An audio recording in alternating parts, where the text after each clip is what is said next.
আল কারিআতু মাল কারিয়াহ। ওগো নবী, আপনি কি জানেন আল কারিআহ একটি বিকট আওয়াজ? রাসূল সাল্লাল্লাহু আলাইহি ওয়াসাল্লামকে আল্লাহ তাআলা বলতেছেন আল কারিআহ, ওগো নবী একটি বিকট আওয়াজ। তারপরে রাসূলকে আবার প্রশ্ন করতেছেন মাল কারিআহ, ওগো নবী আপনি কি জানেন বিকট আওয়াজ এটা কি? আল কারিআতু মাল কারিয়াহ ওয়া মা আদরাকা মাল কারিয়াহ, ওগো নবী আপনি কি জানেন এই বিকট আওয়াজ এটা কি?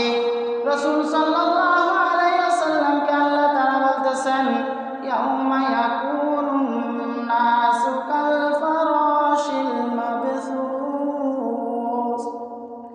যে এটা এমন একটা আওয়াজ, এমন বিকট আওয়াজ, যখন আমি আল্লাহ তাআলা ইসরাফিলকে হুকুম করব তুমি বিকট আওয়াজ দাও, সিংহাতে বাঁশি বাজাও, সঙ্গে সঙ্গে এত বিকট আওয়াজ বাজবে, এত বিকট আওয়াজ হবে, আসমানগুলো ফেটে ফেটে জমিনে পড়ে যাবে, পাহাড় পর্বতগুলো সব কিছু ধ্বংস হয়ে যাবে, এই দুনিয়াতে যা কিছু আছে কিছুই থাকবে না, আসমান জমিন সব ধ্বংস হয়ে যাবে, চন্দ্র সূর্য ধ্বংস হয়ে যাবে, পাহাড় পর্বতগুলো ধ্বংস হয়ে যাবে, মাটির সাথে একেবারে ধুলা হয়ে যাবে, মানুষগুলো তুলার মতো উঠতে থাকবে। ওগো নবী সেই ভয়াবহ আপনাদের সামনে আছে। আল্লাহ পাক রব্বুল আলামিন কিয়ামত যখন ঘটাইবেন তার পূর্বে মানুষকে সতর্কতা করার জন্য অনেকগুলো আলামত রাসূল বলে গিয়েছেন। তার ভিতরে রাসূল সাল্লাল্লাহু আলাইহি ওয়াসাল্লাম বলেছেন কিয়ামত যখন নিকটবর্তী হয়ে যাবে মানুষ তখন ইনসাফ পছন্দ করবে না, ন্যায় বিচার পছন্দ করবে না, জুলুম বেড়ে যাবে, মানুষের উপর অত্যাচার বেড়ে যাবে, হারামকে মানুষ হারামের সাথে গ্রহণ করবে। এগুলো বর্তমানে চলতেছে কি চলতেছে না? মানুষ, প্রত্যেকটা মানুষ শুধু নিজের স্বার্থটা বুঝে, অন্যের স্বার্থ বুঝে না। অন্যকে কিভাবে মানুষকে ঠকিয়ে নিজে লাভবান হতে পারে এই চিন্তা, আখিরাতের কোনো চিন্তা নাই। দুনিয়ার প্রতি মানুষ একেবারে মহাব্বত, মানুষের অন্তরের ভিতরে দুনিয়ার প্রতি মহাব্বত বেশি থাকবে, আখিরাত সম্পর্কে মানুষের কোনো চিন্তা ভাবনা থাকবে না, হালাল হারামের তোয়াক্কা করবে না, বেপরদা বেড়ে যাবে, মানুষের উপর জুলুম বেড়ে যাবে, মিথ্যা কথা বেড়ে যাবে, সুদ ঘুষ এগুলো বেড়ে যাবে, ন্যায় বিচার সমাজে থাকবে না, ন্যায় বিচার রাষ্ট্রের মধ্যে থাকবে না, খুন খারাপি সব কিছু বেড়ে যাবে। তখন তোমরা জেনে রাখবা কিয়ামত আর বেশি দূরে নাই, কিয়ামত অতি সন্নিহিত চলে আসছে। রাসূল সাল্লাল্লাহু আলাইহি ওয়াসাল্লাম বলেছেন কিয়ামতের যে আলামতগুলো আমি বলেছি, রাসূল বলেন আমি যে কিয়ামতের আলামতগুলো বলেছি এই আলামত সবগুলোই ঘটবে, তবে তুমি নিজেকে বাঁচিয়ে রাখবা, তোমার দ্বারা যাতে কোনো আলামত না ঘটে। তুমি যদি নিজেকে বাঁচিয়ে রাখো তাহলে কাল কিয়ামতের ময়দানে তুমি জান্নাতে হয়ে যাইবা। তোমার দ্বারা যাতে কোনো আলামতগুলো তোমার দ্বারা যাতে সংঘটিত না হয়।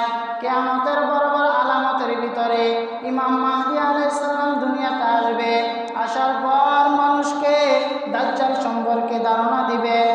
ইমাম মাহদী আলাইহিস সালাম আসার 7 বছর পরে দাজ্জাল আসবে, এত বড় শক্তি নিয়ে আসবে, তার কপালের ভিতরে একটা চক্ষু থাকবে, একটা চক্ষু বিশিষ্ট বিশাল দেহের অধিকারী, তার সাথে ক্ষমতা নিয়ে আসবে, এরকম রিজিকগুলো তার পিছনে পিছনে হাঁটবে, মানুষকে সে তাকে খোদা মানার জন্য বলবে। প্রথমে সে নবী দাবি করবে, তারপরে নিজেকে খোদা দাবি করবে।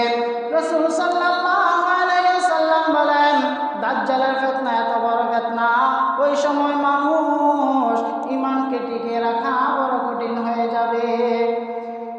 রাসূল সাল্লাল্লাহু আলাইহি ওয়াসাল্লাম বলেন দাজ্জালের ফিতনা যাওয়ার পর ইমাম মাহদী আলাইহিস সালাম দাজ্জালের সাথে যুদ্ধ করবে, কিন্তু পারবে না। আল্লাহ তাআলা চতুর্থ আসমান থেকে ঈসা আলাইহিস সালামকে আবার দুনিয়াতে প্রেরণ করবে। ঈসা আলাইহিস সালাম দাজ্জালকে হত্যা করবে।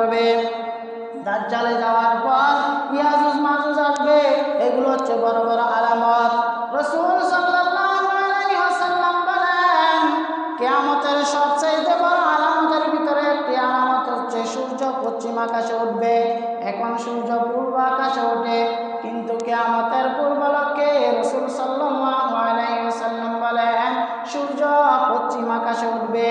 যেদিন থেকে সূর্য পশ্চিম আকাশে উঠবে, ও আমার উম্মতেরা তোমরা জেনে রাখো, সেদিন থেকে আল্লাহ তাআলা তওবার দরজা চিরতরে বন্ধ করে দিবেন। আসমানের ভিতরে পশ্চিম আকাশে একটি দরজা আছে, বিশাল বড়। মানুষে আল্লাহ তাআলার কাছে ক্ষমা প্রার্থনা করে, নিজেদের গুনাহ মাপ চায়, এগুলো ওই পশ্চিম আকাশের সেই দরজাটা দিয়ে আল্লাহ তাআলার কাছে পৌঁছানো হয়। কিন্তু যেদিন পশ্চিম আকাশে সূর্য উদিত হবে, সেদিন সেই দরজা আল্লাহ তাআলা বন্ধ করে দেবে। যেই সময় সূর্য পশ্চিম আকাশে উঠবে, তখন তার কিছুদিন আগে সূর্য ওঠা হঠাৎ করে বন্ধ হয়ে যাবে। মানুষ আশ্চর্য হয়ে যাবে, কিরে সূর্য কেন ওঠে না? মানুষ বেদিশা হয়ে যাবে। দিন হবে অন্ধকারের মতো, সূর্য উঠবে না। সময় দেখে দেখে মানুষ কাজ কামে যাবে, আবার সন্ধ্যা হয়ে যাবে, মানুষ আবার ঘুমাবে। এরকম 3-4 দিনের মতো এরকম অন্ধকার থাকবে। তখন দেখবে হঠাৎ করে সূর্য পশ্চিম আকাশে দেখা যায়।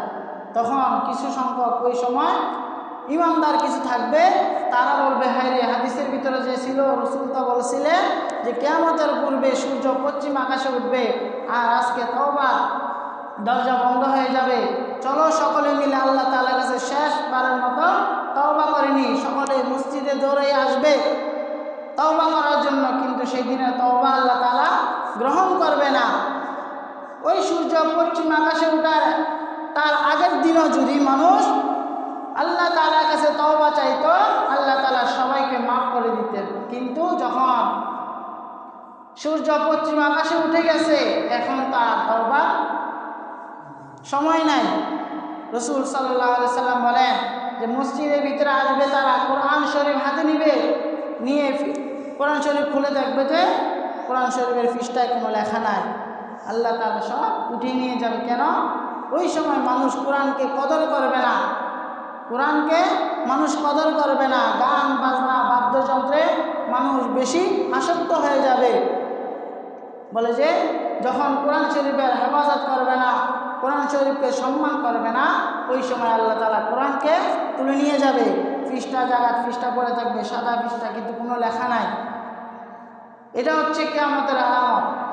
রাসূল সাল্লাল্লাহু আলাইহি সাল্লাম বলছেন, কিয়ামত যখন একেবারে নিকটে চলে আসবে, কিছু সংখ্যক যখন মুমিন বান্দা থাকবে, আল্লাহ তাআলা একটি গরম হাওয়া দুনিয়াতে ছেড়ে দিবে।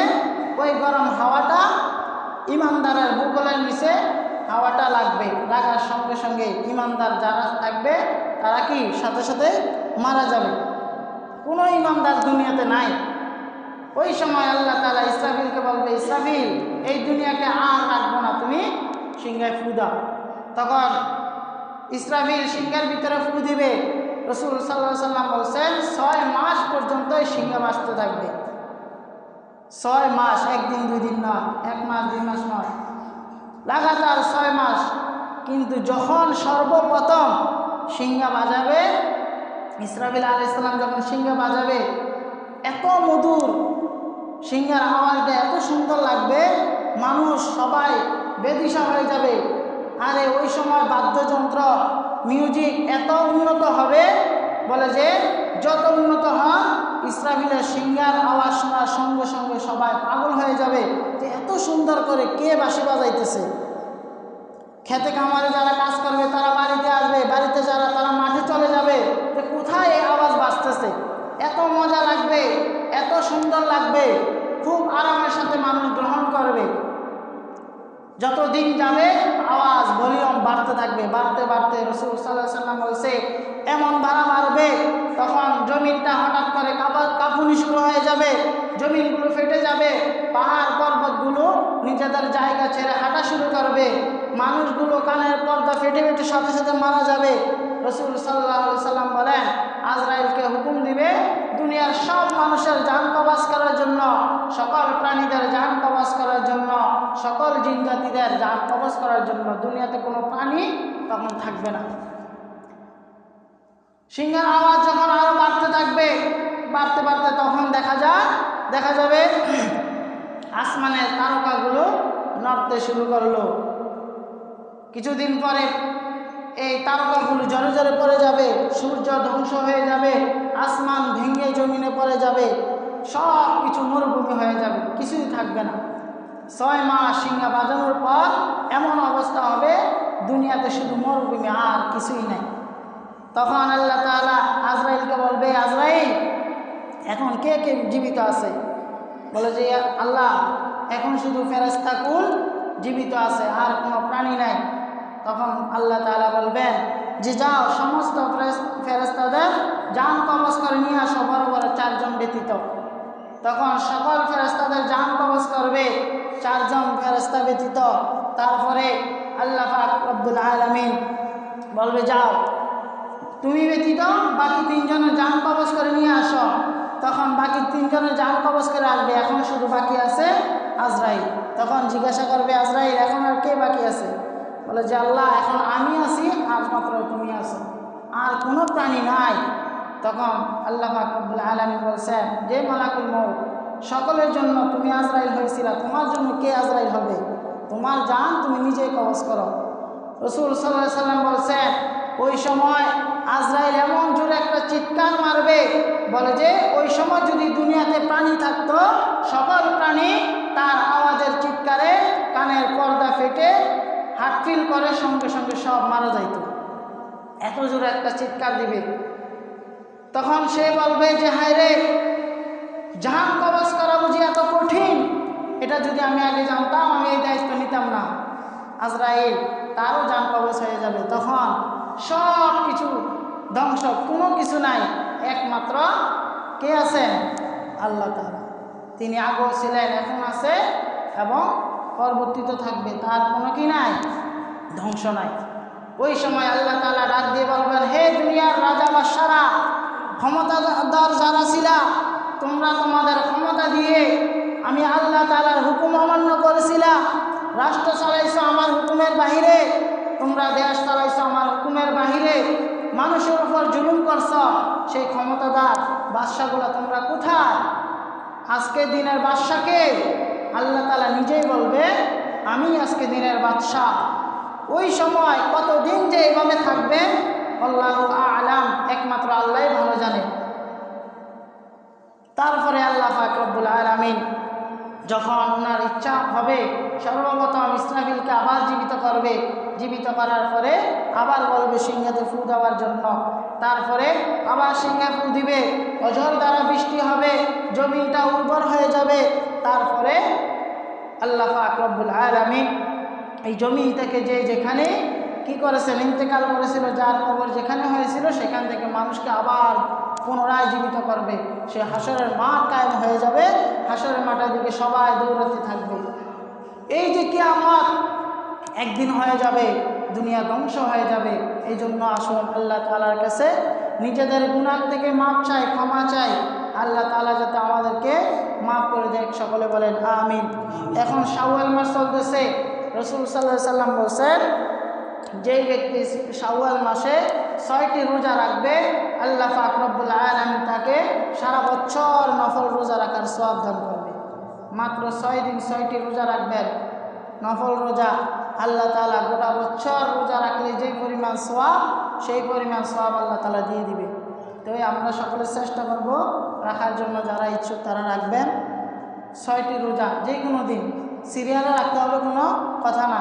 আপনি আজকে একটা রাখছেন, 2 দিন পরে একটা রাখেন, এই মাসের ভিতরে যদি রাখতে পারেন তাহলে আল্লাহ পাক রব্বুল আলামিন সারা বছর রোজা রাখার সওয়াব দান করবে। যে কথাগুলো বলেছি আল্লাহ তাআলা আমাকে এবং আপনাদের সবাইকে আমল করার তৌফিক দান করুক। সকলে বলেন আমিন।